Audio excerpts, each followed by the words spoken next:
It's not difficult. When you're really filled with the Spirit, remember, you still feel other stuff sometimes, but you love God that much more. God, if you thought enough to give me your presence, I'm gonna think enough to honor your presence. Paul says, don't you know that your body is a temple of the Holy Spirit? Stop letting other people be in your body. Stop letting other things into your body that God didn't ordain. Stop letting thoughts that God did not put there be in your mind. You are a child of God. See, if I speak to you to your identity, you have no choice but to receive. See, if I speak to you for who God created you to be, no matter what demon might try to stay within you, they have to move. This is what Jesus did. He spoke to the demon that was trying to possess the man. He says, who are you? He says, I'm Legion. And when he exposed him, he got rid of him.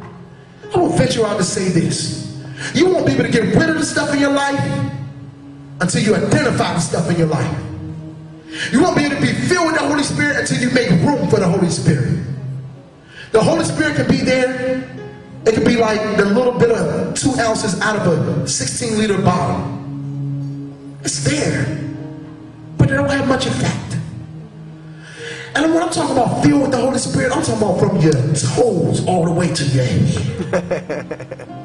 Paul says, if we walk in, he says, walk in the Spirit. Don't it bother you sometimes, this church lingo? Yeah, I call this Spirit. Did they point the Spirit in the air?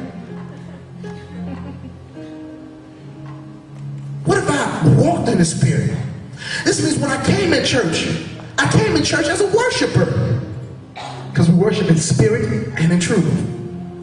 See, when you walk in the Holy Spirit, this means even when things come against your identity and your destiny, it says, you know what, but I'm walking in the Spirit and I don't have to obey you. I have this mentality that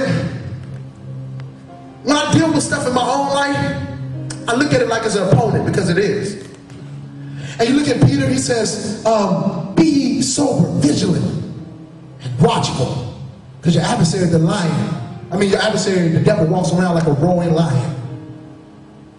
So when I look at temptations, and I look at thoughts that come in my head, and I look at struggles, I look at them jokers like lions. And I know me, Chris, myself, I can't beat no lion. But with the Lion of Judah, Jesus the Christ, when he's with me, who can be against me? So I look at it as an opponent, so I attack it. I attack it. We have to take that type of mentality to know where I'm filled with the Holy Spirit, and anything outside of the Spirit, you don't belong here. I want us to really get there. Identify some of the stuff in your life. Understand that you are filled with the Spirit. Maybe we'll get to being sealed in the Spirit next week, because I definitely want you guys to understand what that means. I can give you a preview. It says you are sealed with the Spirit. This means that you are guaranteed. This means that you are secured. And I'll save the rest for later. If you want to talk to me later, do that. But the thing that God really was dealing with me about, when you look at that Mark passage, man, and Jesus asked that man, who is he? I wonder, when I go beyond the flesh and beyond the skin and, you know, beyond what everybody else sees, I look at you in your eyes. I say, who are you? Will the Spirit speak for you? Will something else speak for you? Ponder that. Pray about it. Think about it. And if you have the doubt that something else might speak for you, you're not in danger. You're in the best position ever, because you recognize that you have a place that God can dwell. We just open up an opportunity.